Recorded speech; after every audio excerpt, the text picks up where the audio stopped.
Saleen Mustang and the Saleen racing team feared in the SCCA's World Challenge. This is a car that can do over 175 miles an hour and take it all. Tim Allen, this crew looks almost as if it could be like your men on Home Improvement. Well, my crew on Home Improvement actually would be a little quicker, and they wouldn't speak so much English. These guys are all from like New Zealand or England or something. Better crew here for what they're doing. My crew is good at what they're doing. What are your prospects for the year? Well, we're competing with the big boys from Europe, BMW, Porsche, Lotus, and our chassis isn't quite up to what theirs are, but what we've done here is we're able to put a big block.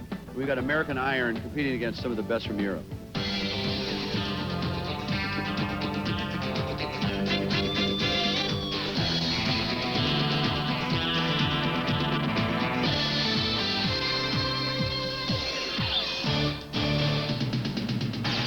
Hello and welcome to St. Petersburg, Florida and the Cash and Carry Grand Prix, where Ford and other American makes will be going head-to-head with some very exotic cars from around the world.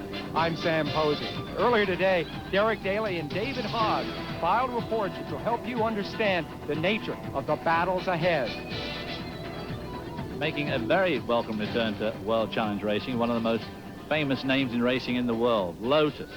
This is an Esprit turbocharged in the S2 division, and the lead driver, of course, is Doc Bundy, who we've seen win a lot of races over his career. Doc, how's 1996 going to work out for you and Lotus? I think it's going to be a good year for us. You know, the factory's carrying on with the V8 for GT1. We're here in S2 with the four-cylinder. We're going to prove that the four-cylinder is a good, quick car still. The only drawback I think we'll have at all is I need to spend more time with you and learn how to shift with my left hand. Very good.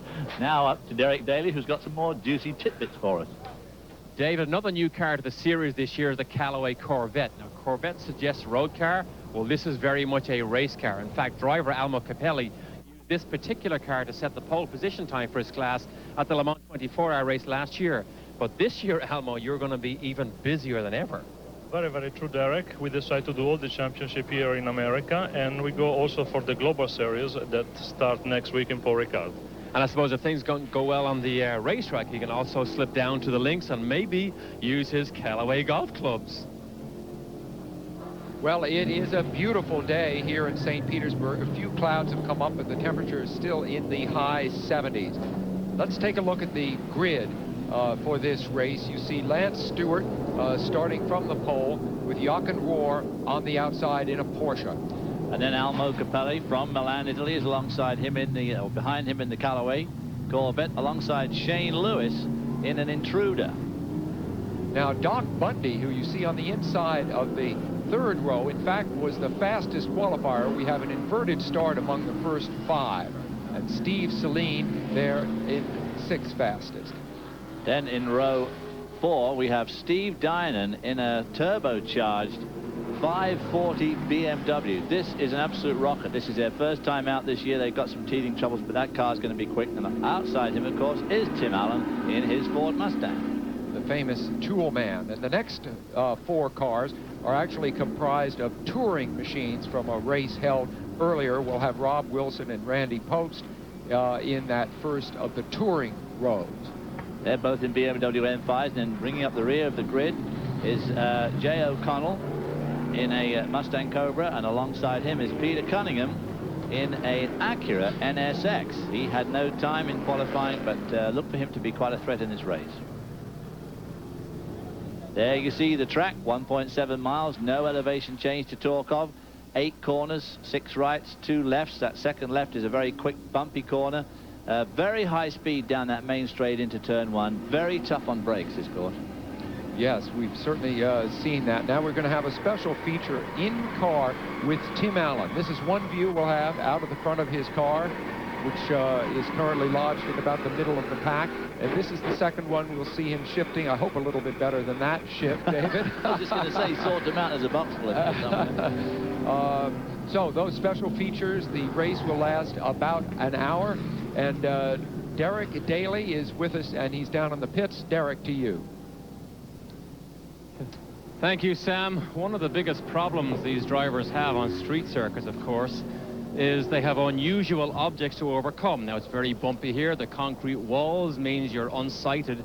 But this street circuit here in St. Petersburg has railway crossings, which is the first time I have ever seen railway crossings that have to be negotiated by the racing cars. A lot of teams thought that would break the suspension. It hasn't done in qualifying, but let's see what a long race will do. Well, there's a very rough spot in the road. There's Tim Allen beyond those railway tracks. They're taking one more turn and coming up toward the starter. You see him here. Probably get an early start. They're creeping along, so it's going to be a drag race between Lance Stewart and Jochen Rohr, David. And lurking in the background, of course, in fifth spot on the grid is Doc Bundy, who was actually the fastest, averaging over 82 miles an hour around this tight course, all lining up there waiting. Watch that red car, Almo Copelli on the extreme left of the screen. He has the most powerful car. We're going to take a look at Tim Allen as he sees the green. This is from Tim Allen's car. The green will be just up on the right. We'll see him rip through the gears. They're coming very slow, David. The start is holding them for a long time. There's the railroad crossing again. And here comes the green. And Almo Capelli tried to go down the outside, but he failed in his bid. But he's going down on the inside. He's got the inside line into turn one. Look for a lot of jostling for position here as Lance Stewart takes an easy lead. Slides out there in turn one. Now he's in turn two. Lance Stewart with the yellow Mustang. Not a favorite. He has only the fourth or fifth fastest qualifying time, but he's made a marvelous clean start, as has the rest of the field streaming out behind. There you see the race as it looks from Tim Allen's car. Close apex, we've got to keep it close apex, and that's Steve Dinan in front of him in that turbocharged 540 BMW. Down this swooping chicane, you can see there that it's quite a sharp set of curves out, but they're pretty well flat out. Battle for third there between Shane Lewis in that yellow car and Jochen Rohr in the Porsche that is blue and white. Shane Lewis in the Intruder. David, you drove this track. Just keep us abreast of what it feels like at the different points. I know it's very rough. Well, it's pretty rough, although as street circuits go, it's actually not that bad. Of course, you've got some major things like the railroad crossing over which they're going Shane down. Lewis making a bid on Jochen Rohr right there. The Intruder. Now, this Intruder has got a turbocharged Dodge engine, and obviously it got a lot of power to get around that 911 turbocharged Porsche down this long straightaway. In the corners, the car's quick. Whoa, I hear some tire squeal there from somewhere. It's an all-carbon fiber car with a rudimentary road cage. It's brand new, running in its first race. They're all based across the state in Jupiter. Look at Capelli. He's doing a beautiful job. Capelli, David, am I right, is headed for Europe with that big Callaway Corvette next week, presuming he finishes this race. It's an unusual situation, actually, because not only is he going, normally, you know, you have a team here and a team in Europe. He's taking the car, the whole lot's being shipped over for a race next weekend. Big schedule, that. That'll be tiring. You see Lance Stewart locking him up. He used up some brakes there. Capelli right on him. Capelli probably has the fastest car in the race for top speed, and this is the long straight. No, I'm sorry, the pit straight. The long straight comes up here. That makes this corner that we're looking at now very, very important. You've got to come off that corner with a good load of revs on board so you can really get the car launched down this long, long straightaway. And Capelli blew it, I think, David, don't you? He got a little bit over-anxious and blew that apex. But he's, as you can see, he's a lot quicker down the straightaway, goes over that lump. Oh, now he's slipped up badly there because he lost a lot of momentum. That means the Intruder is going to make up a lot of ground on Capelli now in this next series of corners. I would say Lance Stewart's time in the lead is very limited, wouldn't you? Capelli is actually getting far too anxious here. He's trying to make all the wrong moves at the wrong places, trying to get inside, and he never will make it. And we see Doc Bundy, the man who was fastest in practice, just coming into the screen there at the top of the screen in the yellow and black car. We will be back as Doc Bundy pursues the leaders. From the streets of St. Petersburg.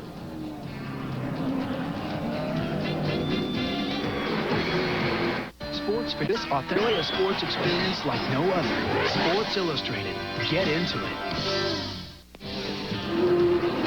We are in the streets of St. Petersburg, racing with very, very fast cars and a mixed pack here. A Mustang is leading with Lance Stewart at the wheel. It is being closely pursued by that red car, Capelli, Almo Capelli in a Callaway Corvette. And David, it looks to me as if in third place with Shane Lewis, we've got a contender as well. We certainly have, and I think I said a few moments ago that the Intruder had the turbocharged Dodge 4-cylinder engine. Well, of course, I made a mistake there. It's got the Corvette LT350 in there, and that explains one of the reasons why it's so quick down the straight. Whoa! Big trouble for the Intruder. What would that be, a brake? I think bias, too much brake on the back. Yeah. Exactly. Oh, this is a Doc Bundy situation. Bundy heavily favored in this race. There goes Jochen Rohrby on the left. Now, Bundy is obviously stuck here until Shane Lewis. Oh dear, very bad luck on Doc Bundy, because he was obviously having his work cut out keeping up with the leaders, even though he'd out-qualified him. Here you can see it from onside Tim Allen's car. There is the Intruder backing into the escape road prior to rejoining the race. So the Intruder too has got his work cut out, but there's quite a long way to go yet. Trying to do a donut, just squeaks around the wall, laying some black rubber there. That big 350 cubic inch engine giving him some oomph down the straightaway, but would appear to have a little bit too much braking on the back. He could probably change that from the cockpit, or he may not have quite enough downforce on the back. Yeah, Shane Lewis now able to catch up only if there's a yellow flag. Plainly, David, we agree. He had a braking problem, a bias problem of some kind, too much on the rear, and it played to Doc Bundy's incredible disadvantage. People say, is there luck in racing? There's luck. Right? A lot of people would have said, well, Doc Bundy should have gone around the front of it, but that would have been a terrible mistake to make, because he had absolutely no way of knowing that that Intruder was going to stay where it was. Most people would have dropped the clutch and lurched away. The Intruder actually stalled the engine. You could see the flames coming out the exhaust pipe. He had a problem starting it. So this has given these two guys, Lance Stewart there,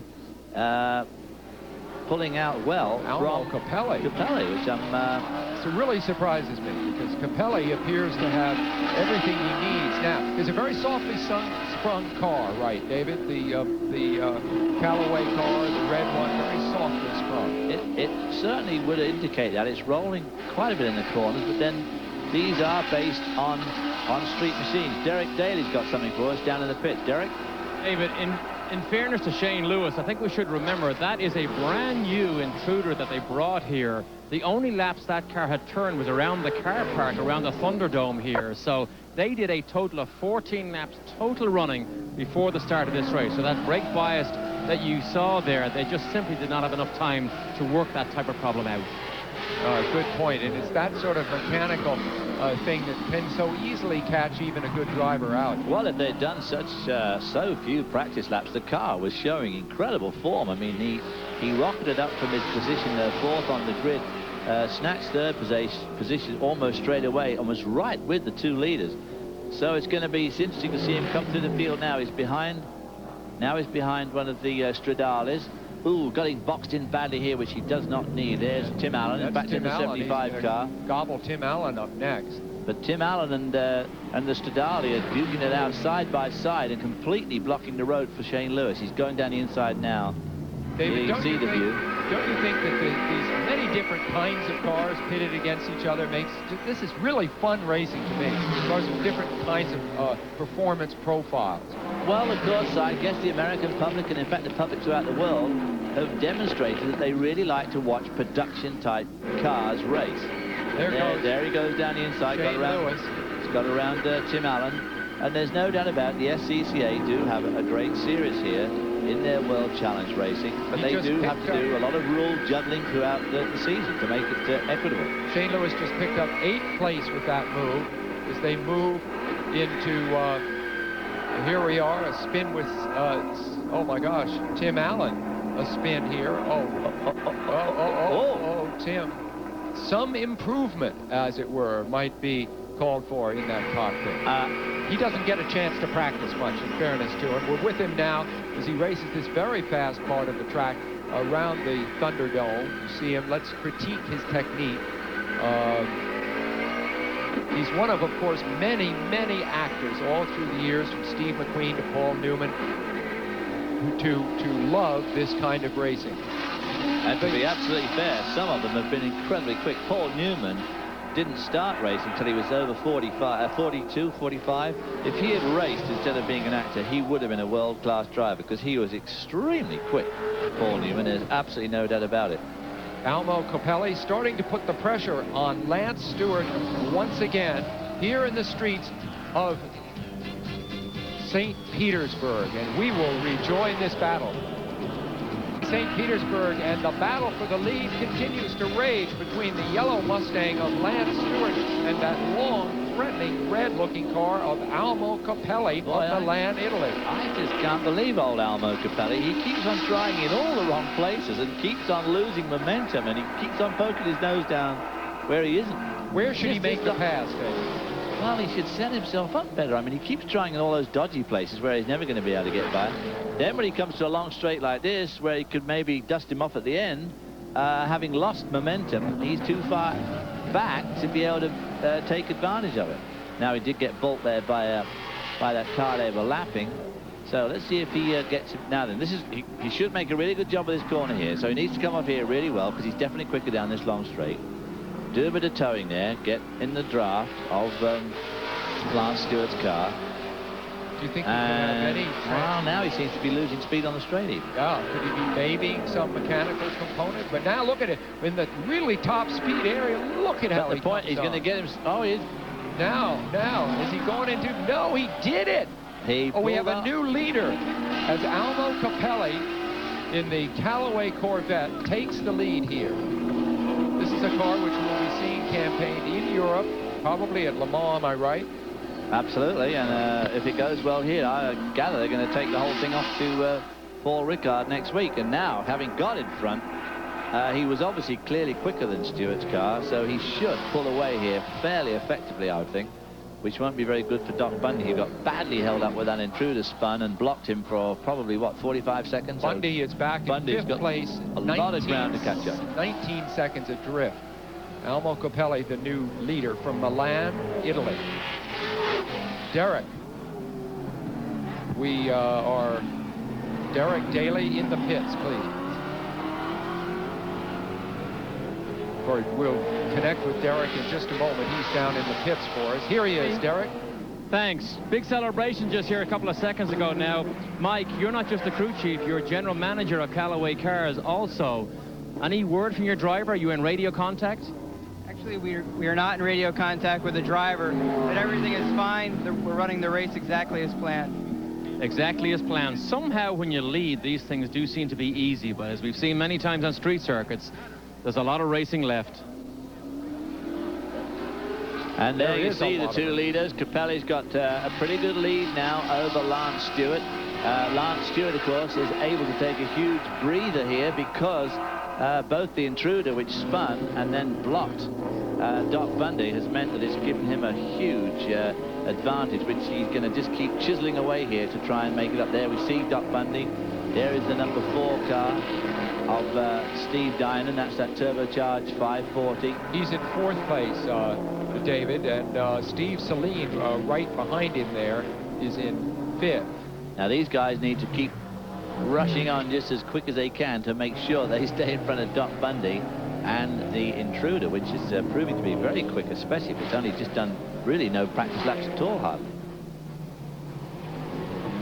There is Dinan, complete with Steve Saleen. Dinan there, Saleen right behind him. Saleen ahead of his teammate Tim Allen substantially, but neither of the Saleen cars doing as well as personally I thought they would. Now well, there'll be some adjustments made. That's one thing. The SCCA, there we see Doc Bundy in the Lotus there. Smoke coming out there, passing the number 9 car of Jay O'Connell, which is one of the touring division cars. So Doc Bundy now is a man with a mission. He's got a lot of ground to make up and not an awful lot of time left to make it up in. So old Doc Bundy now really on a roll. Bundy in 4th. We see Shane Lewis going by us there. Struggling with that rear brake bias problem in that highly unusual car. Actually, I think it looks rather neat. I saw it, you know, we're looking at it in the paddock over the last couple of days, and it looks very well finished. It's certainly an interesting looking car, and it's made right here in Florida. Over in Jupiter on the East Coast. A little bit of smoke coming out there. That, of course, that could have been braking hard for this right-hander there. You can see a lot of rubber starting to get put down here now. The speed, as the weekend goes, the speed on the track, of course, keep on increasing as there's more and more grip. Because when they arrived here on Friday, of course, it's absolutely green track. And we see a terrific battle in midfield as Almo Capelli continues to pull away here on the streets of St. Petersburg. Back in St. Petersburg, and we have a tight race for third place, David. Jochen Rohr in that blue and white Porsche in the center of the screen has been caught by Doc Bundy in the Lotus, which is yellow and dark green, and they are having a battle. Remember that Doc Bundy became involved with somebody else's accident early on, has been making up time fast. He's now up to a battle for third place with Jochen Rohr. Well, there's no doubt about it. The Lotus, probably the best handling car out here. Power-wise, he'll be hurting a little bit on his long straights. They both go down the inside of the Stradale there at turn 8. That is the 58 car being lapped. Now, I would think the Porsche's probably got the legs of the Lotus down this long straight. Okay, so what looks ahead? There's a long straight with a heavy braking zone coming up here. The Lotus might make up some ground. Then there's a twisty bit right after that, and we might see the Lotus right up on top of the Porsche, if my prediction is right. Yeah, from where they apply the brakes to where they go back to the next straight, they're going to go through turn 1, 2, 3, and 4. And there's Doc Bundy's already down the inside. Whoa! Oh, fabulous pass. And squeezed old Jochen Rohr onto the wall. Old Jochen saying, "I'm sorry, you're pushing me to the wall." We're just hearing a report that Doc Bundy had the fastest lap of the race on that last lap. So he is a man on the move. Now in third place with the goal of moving ahead up the track, which he badly, he's well back. He's got quite a lot of track before he gets up to Lance Stewart, but he will be turning it on. There's still plenty of time.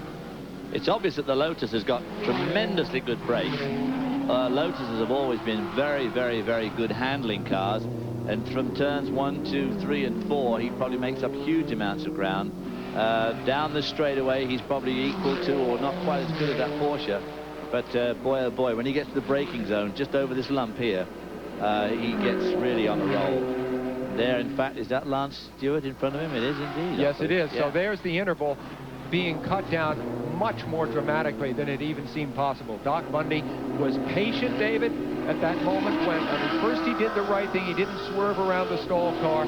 Then he was patient and waited for his moment, and now he's getting the reward.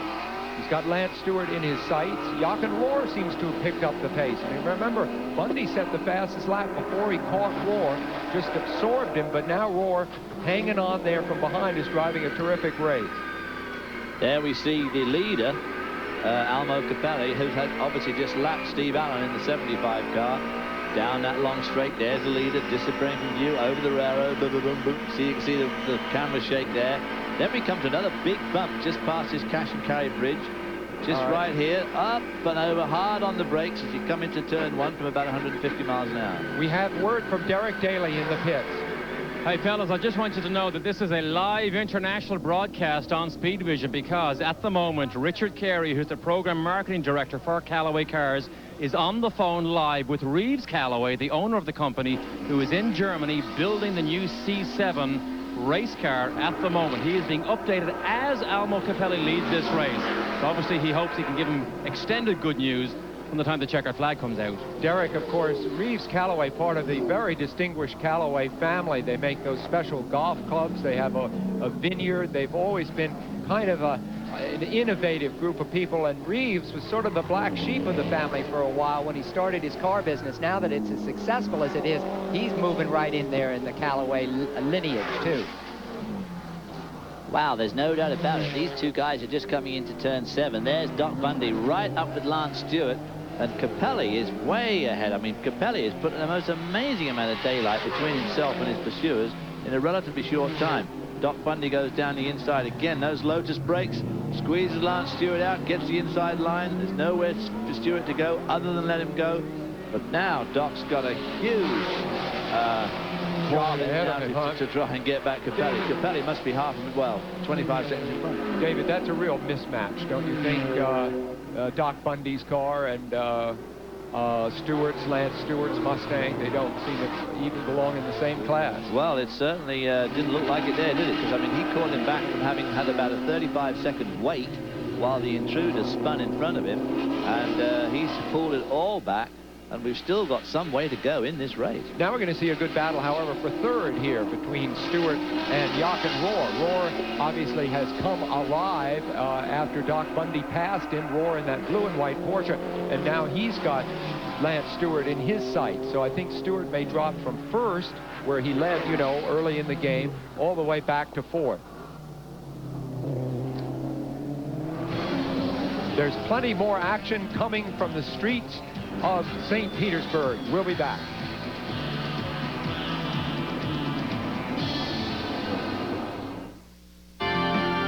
To SCCA racing in Florida, here in St. Petersburg. A warm day and an even warmer race. The cars you see there, Lance Stewart in his Mustang, pursued tightly now by Jochen Rohr, who's been catching him over the last few laps. Stewart, who led early in the race, has been slipping back.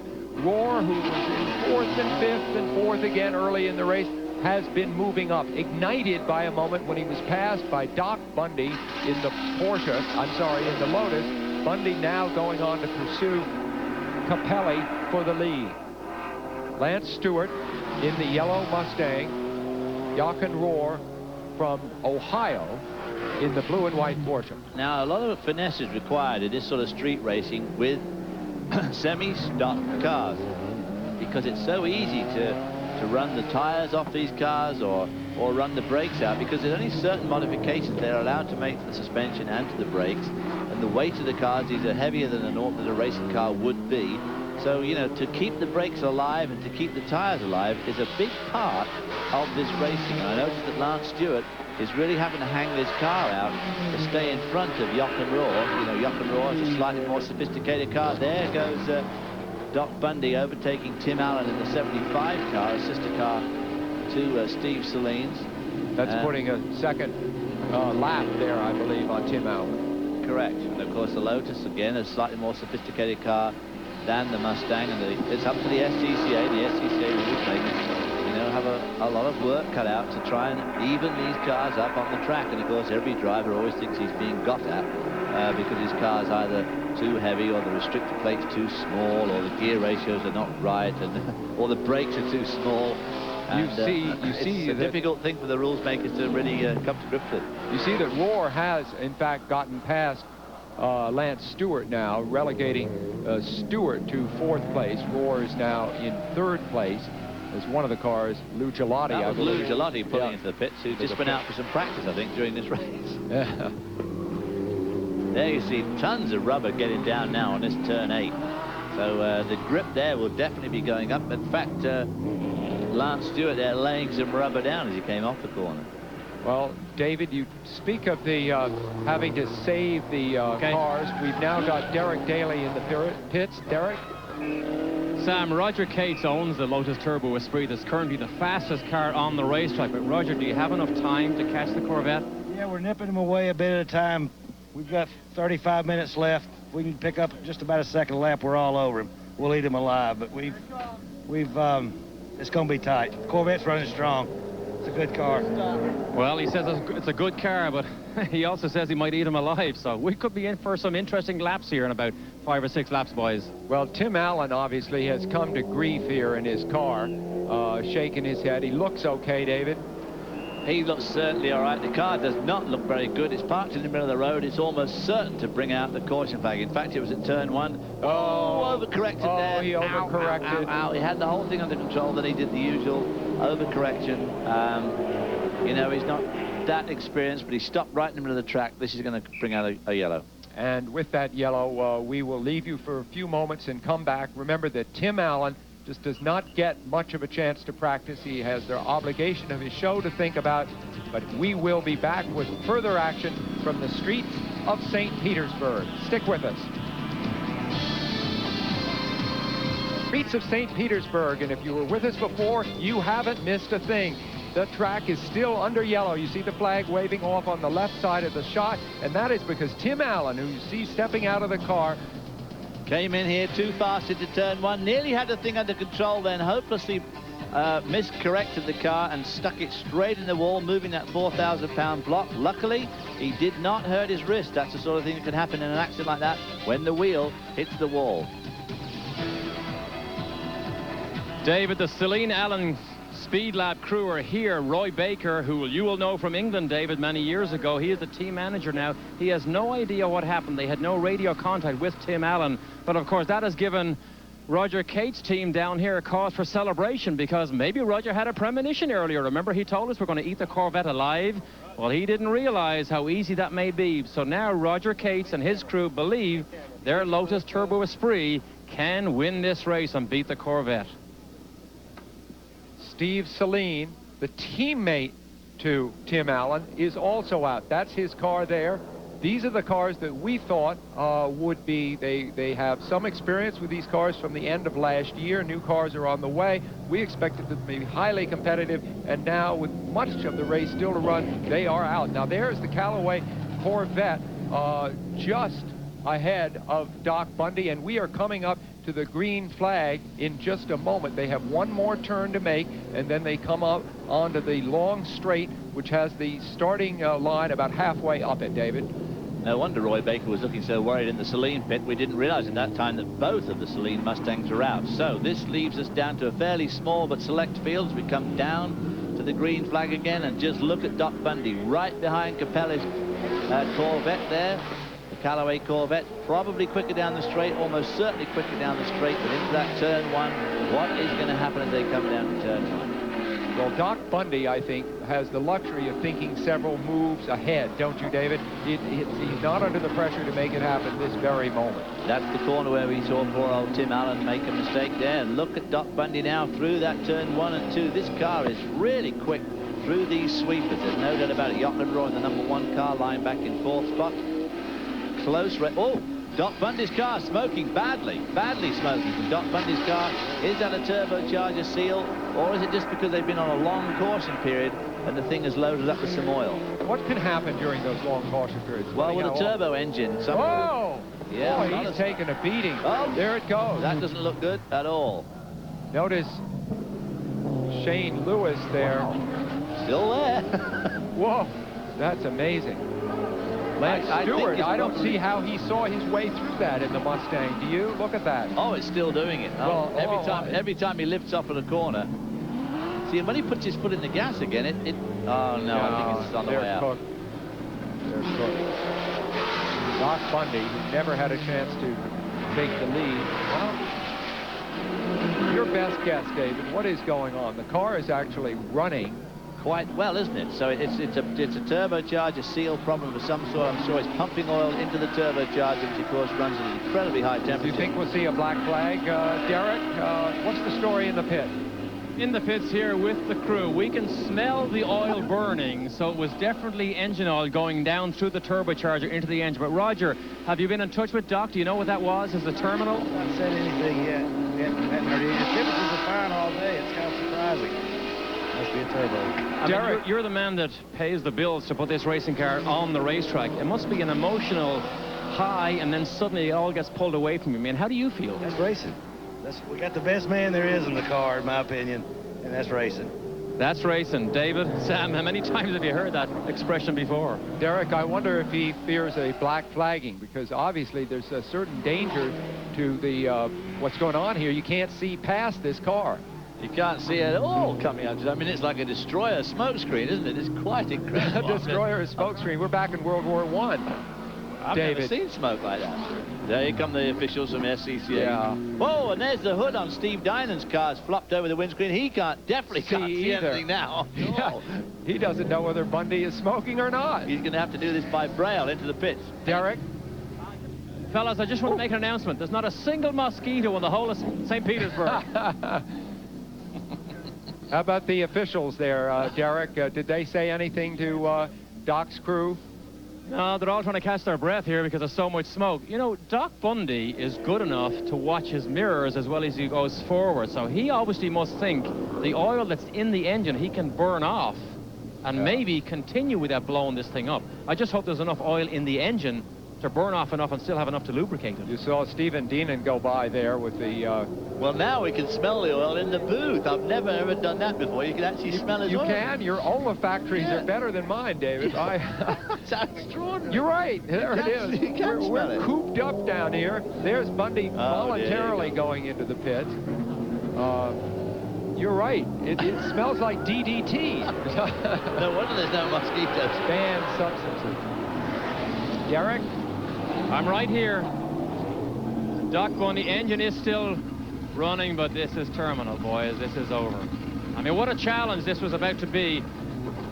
Roger Cates had just told us Doc has the Callaway Corvette right where he wants it, and then this happens. I wonder, I'm sure this was a product of the slow laps with the oil buildup. Perhaps they just learned something about this car that under yellow flag conditions it does not run well in those low revs. Well, at this point now, with all that has happened, Almo Capelli is leading this race. We'll be back. As Doc Bundy has troubles with his Lotus, just as he is about to take the lead. We're going to take a look at the moment where the smoke started to pour out. He was just catching up with Capelli here in the lead, hits those bumps there, changes gear, and then we got this incredible cloud of smoke. Derek Daly is down there with him. Thanks, fellas. One of the advantages of having a right-hand drive car, which is the only one on the racetrack here, is that we can just nip over the pit wall and talk to the driver. Doc, we're sorry. This looked to have the makings of an exceptional race towards the end. What happened, do you know? No, something like go in there. It wasn't a turbo, though, because I still had pressure. But something worse, I'm afraid. Earlier in the race, when the intruder lost it in front of you, did you think at that stage that it was all over? Never. Now, when you're driving, Derek, do you ever give up? Well, I did in '92 for good. Tell me this. Is this car as good as it looks? It's good. I didn't drive the best race today. I wasn't as consistent as I like to be. And I'm still a little tentative because of this left-hand shift. Twice I reached over here to shift it down with my right hand, and I thought, no, it's over there. But the Lotus is a great little car, and you can see they all walk me on the straights, but it's the corners and all the fun part that makes the difference. David, can you believe these racing drivers can't shift with their left hand? That's appalling, isn't it? But it does make interviewing easy, doesn't it? David, what happened when you had to learn to shift with your right hand? Here is the leader, Almo Capelli, now way out front in a car that's going to be very hard to pass because of its enormous straightaway speed. Earlier, we saw that the team manager here was talking to Reeves Callaway on a European call. And, of course, if that line is still open, the news traveling over it must be very good at this point. Absolutely. Now, of course, Capelli is on a roll here, looking incredibly good, but and he could really afford at this stage to really ease off. But they want to race his car both here and in Europe this season, so I imagine he's using the rest of this race now as a major extended test period. He's been smooth throughout the whole weekend. He set the car very softly so as to absorb the bumps and not have them transmit much shock into the main parts of the car. Well, of course, you do need to do that, as you so rightly say, on these street circuits where there are a lot of ruts. There's Steve Saleen back in the race. We saw the 55 car parked in pit road just after Tim Allen, his teammate in the 75 car, was out. We don't know what was wrong with Steve Saleen, but maybe our intrepid pit reporter Derek Daly could go down to Roy Baker and ask him what was wrong with Steve Saleen's car in just a minute. It seems to be going all right now, doesn't it? Well, David, while that's happening, you know, while Derek is on his way down, Steve Saleen's in 8th place. I mean, it shows you the value of perseverance. Derek, have you arrived there? I can add, yes, Sam. I just passed by. Roy Baker said that the engine simply stopped on Steve's car. They switched ignition systems, fired it up again, and away she goes. 11 races long. Points made. Now we have him up at 5th place here. Points scored right now, even if he's dropped back, could be extremely valuable, David, toward the end of the year. Oh, absolutely. I mean, every point counts in these races. He looks like he's got a bit of debris in the front of the grille there. It's a hot day this afternoon here in St. Petersburg, so let's hope that's not a problem to him. But you're absolutely right. I mean, you've just got to keep going in every race. As Doc Bundy said, did you ever give up to Derek Daly? And the fact is, They really aren't over till they're over. Well, I think here we're looking at Lance Stewart, and David, I think he's driven a really fine race today. I mean, he started up from the pole. Now, he wasn't the fastest qualifier, but because of the inverted start, he started from the pole and held off Jochen Rohr and Almo Capelli for a while there, and when he did cede his place to them, and here comes Rohr now, Jochen Rohr, it was very carefully done. He didn't battle unnecessarily. He's kept that car underneath him, you might say, the whole way. Yes, and this is the sort of racetrack where it's difficult to do that, because there's plenty of opportunity here to make not much of a mistake which has a really drastic outcome. The sort of thing, well, like Tim Allen, when he overcorrected there going through turn 1. If that had been Road America or Mid-Ohio or somewhere, he'd have just put a wheel onto the grass. The car might have spun on the grass and he'd have just carried on his way. Here, he does the same thing and crack into the wall and does a lot of damage to the car. And so it's a sort of circuit where Lance Stewart has driven a really well placed race this afternoon, taking care and looking after the car, and as you say, keeping the car under him. So at the moment, we have a very stable situation. As you see, Almo Capelli has gone by. We're looking at second place, Lance Stewart, with Jochen Rohr right behind him. There is the leader now on his way to what may be victory here in the streets of St. Petersburg. Still talking long distance with Reeves Calloway, and I think that smile tells you what he's talking about. We'll be back. St. Petersburg, where Almo Capelli from Milan is leading this race in a Callaway Corvette. Lance Stewart is behind him, and I might say well behind him. Does not look like a threat at this point. Steve Saleen, the car you see right there in the front of the screen, has had some problems. The engine just stopped dead, but he is currently running 5th, gathering some valuable points. And Derek, down in the pits, what's happening? Richard, we have to know, what are you saying to Reeves on the other end of that phone in Germany? I'm just giving him the update on what's happening, where the cars are, what the track conditions are like, which tires we have on, a little color when the Mustangs go left, right, left, right, left before they finally turn right. That's all, just filling him in on what's going on. You could probably do it a lot. I'm sure you could do it a lot better than I can. You want to try? No, thanks. We'll show him some pictures later on. But tell me, this car was successful at Le Mans last year. Will this car go back to Le Mans next year, or this year coming? Oh, yes. Yeah, this car will run here. It goes on a plane tomorrow. It'll run next weekend at Le Castellet at Paul Ricard in the opening BPR race. And then it'll run the remaining BPR series. We'll bring it back here for Mosport and Lime Rock. Then it'll go back for Le Mans, and it'll come back here and finish out the remainder of the World Challenge Series. Thanks, Richard. Fellas, I think that gives you an idea how important this World Challenge is here now with the SCCA, that international teams now want to compete on both sides of the Atlantic. Well, exactly. Do you think that car has its own passport? Here's the race for second place between Lance Stewart and Jochen Rohr. Now, Rohr, I spoke earlier of how Stewart had conserved his car. Jochen Rohr in that Porsche, David, seems to have played that kind of game now, too. And as the race reaches its last stages, we have a real battle on our hands. Well, we've got a couple of laps to go now, and there's no doubt about it that Rohr is giving Lance Stewart a big run for his money. Stewart seems to be quicker down this long back straight here, this back straight with that nasty kink and a couple of bad bumps. Coming up to the very sharp turn 7, hard on the brakes. You can see the flame coming out the back of the turbocharged Porsche. Makes a bit of ground through there, pulls up. He won't be able to pass him down here, I would. David, put yourself in Rohr's place. Where would you make your move? Well, I think that... Whoa, maybe right here would be a hell of a place. I guess... He took pretty nice move. Yeah. That's what you meant to say. That's what I was going to say. You would have made your move right there at the... Now, this is down the long straight, and it's interesting where the horsepower, it looks as if Lance is able to fight back Lance Stewart, but now, will he be able to outbrake Jochen Rohr, David? Rohr, oh, look at that. This is great racing. Turn 1. Oh, now Lance made a mistake there. He had the inside line blocked off, and then for some reason he gave it up to give himself a better entry position into the corner, and the brakes on the Porsche are obviously significantly better than those on the Mustang, and he pulled by him. But the Mustang showed a surprising turn of speed down. Let's take another look. There goes Rohr. I think there's no question Lance Stewart should have protected his position. He got in deep trouble. Got a lot of opposite lock there. Did a nice job in handling that.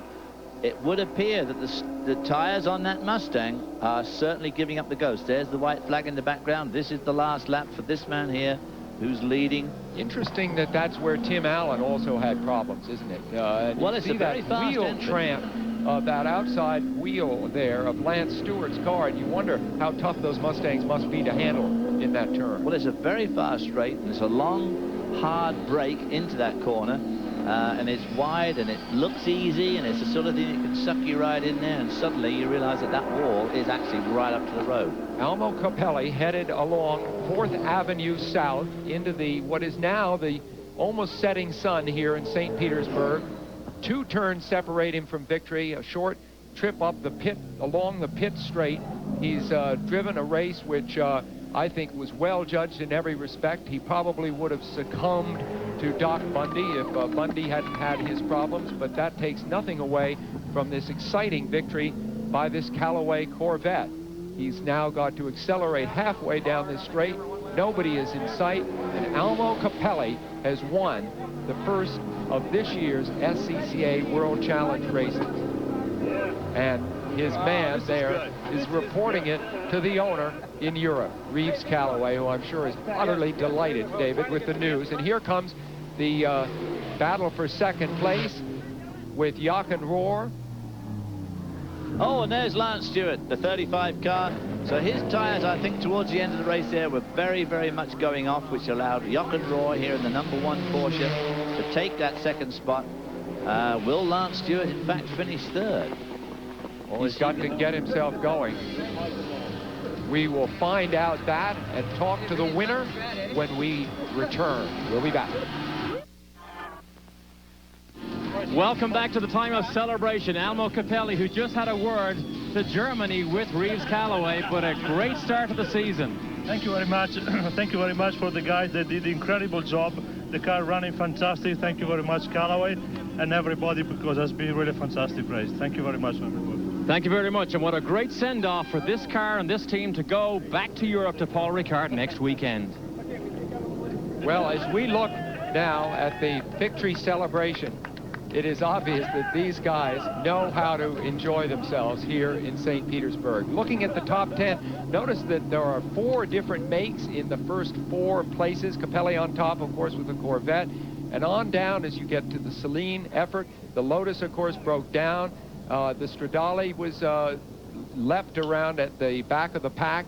But it was a race, David, of tremendous variety. It was a tremendous variety. Jochen Rohr had a good race there, came up, snatched that second place away right near the end. But there you see Capelli taking the checkered flag for the first round of the World Challenge in 1996. A good run for the Callaway Corvette. We have a lot of great racing ahead like this for you on Speed Vision. Watch us.